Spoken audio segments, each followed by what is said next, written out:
Assalamualaikum warahmatullahi wabarakatuh. Perkenalkan, nama saya Pramudika Syukur dari kelas PTKC. Di sini saya akan membawakan materi tentang transmisi data. Jadi, pertama-tama kita harus mengetahui apa sih pengertian dari transmisi data itu sendiri. Jadi, transmisi data itu adalah sebuah proses pengiriman atau penyebaran data dari pengirim atau transmitter ke penerima atau receiver. Transmisi data itu terjadi di antara transmitter dan juga receiver melalui beberapa media transmisi. Contoh media tersebut antara lain kabel tembaga, serat optik, saluran komunikasi nirkabel, media penyimpanan, dan bus komputer, seperti telepon, komputer, dan televisi ataupun radio. Selanjutnya, transmisi data itu dibedakan menjadi dua macam. Yang pertama itu ada transmisi serial, yakni transmisi data di mana data dalam satu satuan waktu hanya satu bit yang disalurkan. Dengan demikian, data yang terdiri atas banyak bit dikirim secara berurutan atau satu persatu. Yang kedua ada transmisi paralel, yakni transmisi data di mana dalam satu satuan waktu beberapa bit, biasanya itu ada 8 bit, bisa disalurkan secara bersamaan. Misalnya, saluran yang dihubungkan dengan printer ketika akan mencetak data. Selanjutnya ada arah transmisi data. Yang pertama itu ada arah transmisi simplex yang menyatakan komunikasi antara dua piranti atau perangkat hanya bisa dilakukan atau digunakan satu arah saja, yakni dari sumber atau pengirim ke tujuan atau penerima. Sebagai contohnya, komunikasi antara pemancar TV dengan pesawat TV. Yang kedua ada half duplex yang menyatakan komunikasi antara dua piranti atau perangkat yang bisa dilakukan dengan dua arah, namun tidak serentak atau secara tidak bersamaan, tetapi bergantian. Bila satu piranti sedang mengirim ke yang lain itu hanya dapat menerima. Begitu juga dengan sebaliknya. Contohnya yakni walkie-talkie. Yang ketiga ada full duplex yang menyatakan komunikasi antara dua piranti yang bisa dilakukan dengan dua arah dan bisa serentak atau secara bersamaan. Sebagai contoh, komunikasi melalui pesawat telepon. Selanjutnya, terdapat materi tentang media perantara transmisi data. Yang pertama itu ada transmisi data melalui jaringan berkabel atau biasa kita sebut dengan wired network. Adalah sebuah jaringan yang berfungsi untuk satu komputer dengan komputer lain yang memerlukan sebuah penghubung berupa kabel jaringan. Kabel jaringan ini berfungsi dalam mengirim informasi dalam bentuk sinyal listrik atau komputer jaringan. Yang pertama itu contoh contoh pertamanya itu ada kabel UTP. UTP sendiri itu merupakan singkatan dari Unshielded Twistor Pair. Tentunya seperti hal namanya yang disebutkan adalah unshielded, yang memang memiliki arti jika kabel ini itu tidak dilengkapi dengan perisai aluminium, sehingga pada kabel jenis ini tuh kurang tahan terhadap interferensi elektromagnetik. Nama Twisted Pair sendiri itu mengacu pada bentuk konten kabel yang membungkus masing-masing pasangan. Kabel UTP itu merupakan kabel yang dilengkapi dengan 8 buah kabel dengan warna unik di setiap kabel. Kemudian diatur sekitar setiap pasangan berwarna hingga menjadi 4 pasang. Gulungan kabel itu sendiri memiliki fungsi untuk mengurangi induksi dan kebocoran pada kabel. Seperti yang dijelaskan tadi, kabel UTP itu memiliki warna kabel yang berbeda-beda. Jadi, dan warna kabel UTP itu sendiri memiliki fungsi masing-masing. Yang pertama ada orange yang memiliki fungsi sebagai saluran untuk paket data. Yang kedua kombinasi putih orange yang memiliki fungsi yang sama dengan orange. Yang ketiga ada kabel hijau yang memiliki fungsi sebagai saluran untuk pakai data juga. Yang keempat ada kombinasi putih hijau yang memiliki fungsi sama dengan kabel hijau. Yang kelima ada kabel biru yang memiliki fungsi sebagai saluran paket suara. Yang keenam ada kombinasi putih biru yang memiliki fungsi yang sama dengan kabel biru. Yang ketujuh ada kabel brown atau kabel coklat yang memiliki fungsi sebagai konduktor tegangan DC. Yang kedelapan itu ada kombinasi antara kabel putih dan kabel coklat yang fungsinya itu sama dengan kabel coklat. Selanjutnya, fungsi dari kabel UTP yakni itu biasanya digunakan pada jaringan LAN atau Local Area Network.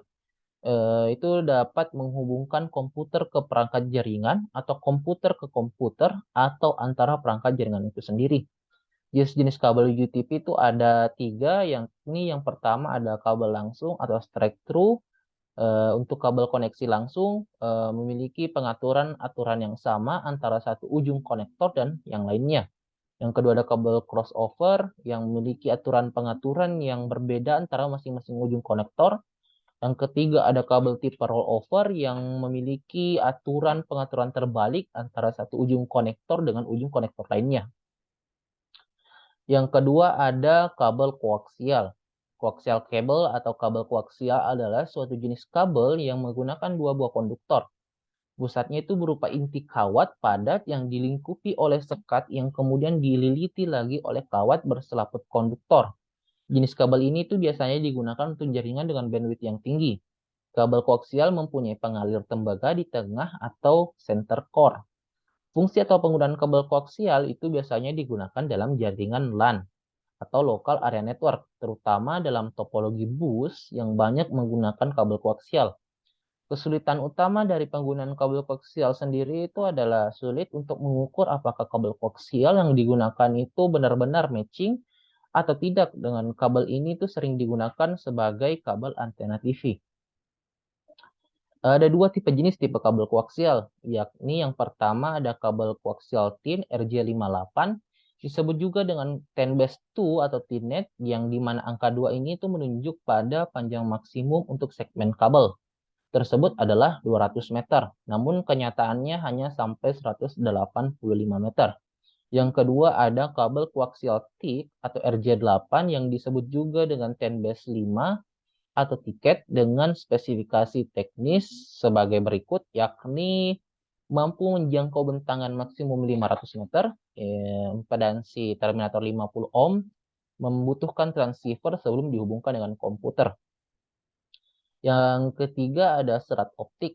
Serat optik ini biasa juga disebut dengan fiber optik, adalah saluran transmisi yang terbuat dari kaca atau plastik yang digunakan untuk mentransmisikan data melalui media berupa cahaya dari satu tempat ke tempat lain dengan waktu yang sangat cepat dan data yang sangat besar. Fiber optik ini dikembangkan pada akhir tahun 1960-an yang terbuat dari bahan dielektrik berbentuk seperti kaca. Struktur serat optik itu yang pertama ada inti kabel atau core, selubung atau cladding, pelindung atau clothing, serat pengguat atau strengthening, dan yang terakhir ada selongsong kabel atau jacket cable. Prinsip kerja dari serat optik yakni yang pertama itu ada sinyal awal atau source yang berbentuk sinyal listrik ini itu pada transmitter diubah oleh transducer elektrooptik atau dioda laser menjadi gelombang cahaya. Yang kedua, gelombang cahaya ini selanjutnya itu ditransmisikan melalui kabel serat optik menuju penerima atau receiver yang terletak pada ujung lainnya dari serat optik. Yang ketiga, pada penerima atau receiver, sinyal optik ini tuh diubah oleh transducer optoelektronik atau fotodioda menjadi sinyal elektrik kembali. Yang kedua, ada transmisi data melalui jaringan nirkabel. Jadi kita masih ada pada media perantara transmisi data. Jaringan nirkabel itu juga biasa disebut dengan wireless network atau adalah sebuah bidang disiplin yang berkaitan dengan komunikasi antar sistem komputer tanpa menggunakan kabel. Jaringan nirkabel ini sering dipakai untuk jaringan komputer baik pada jarak yang dekat atau beberapa meter yang biasanya itu menggunakan alat pemancar berupa Bluetooth maupun pada jarak jauh yang biasanya menggunakan lewat satelit. Contoh dari media transmisi data nirkabel yang pertama yakni ada Wi-Fi yang merupakan teknologi untuk saling bertukar data menggunakan gelombang radio atau secara nirkabel dengan memanfaatkan berbagai peralatan elektronik dalam suatu jaringan Wi-Fi. Biasanya titik akses memiliki jangkauan hingga 20 meter di dalam ruangan dan ada pula yang lebih jauh jangkauannya untuk Wi-Fi di luar ruangan. Wi-Fi sendiri sebetulnya merupakan singkatan dari Wireless Fidelity. Fungsi Wi-Fi yang pertama itu menghubungkan perangkat ke dalam jaringan, yang kedua berbagi data antar perangkat, yang ketiga modem dari smartphone, dan yang terakhir adalah kecepatan internet lebih pesat. Yang kedua ada Bluetooth yang merupakan peralatan media komunikasi yang dapat digunakan untuk menghubungkan sebuah perangkat komunikasi dengan perangkat komunikasi lainnya.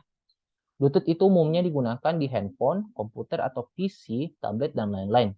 Dia ini beroperasi dalam pita frekuensi 2,4 GHz yang lebih detailnya yakni antara 2402 GHz sampai dengan 2480 GHz dengan menggunakan sebuah frekuensi hopping transceiver yang mampu menyediakan layanan komunikasi data dan juga suara secara real time antara host-host Bluetooth dengan jarak jangkauan layanan yang terbatas.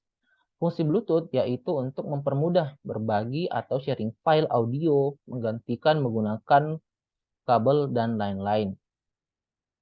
Cara kerja Bluetooth atau prinsip kerjanya itu sistem Bluetooth terdiri dari sebuah radio transceiver, baseband link, manajemen, dan kontrol, baseband processor, core, SRAM, UART, PCM, USB interface, flash, dan voice codec. Baseband link controller ini menghubungkan hardware atau perangkat keras, radio ke baseband processing, dan juga layer protokol fisik. Link manager melakukan aktivitas protokol tingkat tinggi, yaitu seperti melakukan link setup, autentikasi, dan juga konfigurasi. Yang ketiga ada WiMAX, yang merupakan singkatan dari Worldwide Interoperability for Microwave Access, yang merupakan sebuah teknologi akses nirkabel pada pita lebar yang memiliki kecepatan akses tinggi dengan memiliki jangkauan yang luas. Jaringan WiMAX disebut juga dengan sebagai Metropolitan Area Network atau MAN yang memiliki sistem kerja sebagai berikut. Yang pertama ada WiMAX Base Station, WiMAX Receiver, yang terakhir ada Backhaul. Perbedaan antara jaringan wireless dan wired atau jaringan berkabel yakni yang pertama itu ada jaringan nirkabel yang merupakan bidang disiplin yang berkaitan dengan komunikasi antar sistem komputer tanpa menggunakan kabel. Jaringan nirkabel ini sering dipakai untuk jaringan komputer baik pada jaringan yang jarak yang dekat, beberapa meter, memakai alat pengecer Bluetooth, maupun pada jarak jauh melalui satelit. Kelebihannya yakni jaringannya rapi dan mempunyai nilai estetika, tidak ada kabel yang semrawut. Yang kedua ada kemudahan proses instalasi. Yang ketiga mudah untuk perluasan jaringan. Sedangkan kekurangannya yang pertama ada gangguan gelombang jaringan, keamanan data yang kurang terjamin, konfigurasi yang lebih rumit.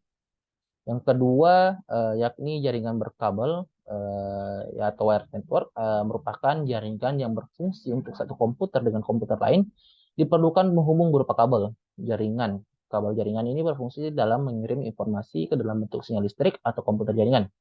Kelebihannya itu yang pertama relatif murah, yang kedua tingkat keamanan lebih tinggi, yang ketiga performa atau stabilitas jaringan dengan bandwidth yang lebih tinggi dan lancar. Sedangkan kelemahannya yakni kerapian yang kurang atau nilai estetika karena kabel yang berantakan atau semrawut. Yang kedua jangkauan dan akses klien yang terbatas. Yang ketiga susah jika ada perluasan jaringan. Baik, itu saja materi dari saya. Apabila ada kekurangan kata mohon dimaafkan. Terima kasih atas perhatiannya. Saya Pramudia Asoka Syukur. Pamit mohon undur diri. Terima kasih.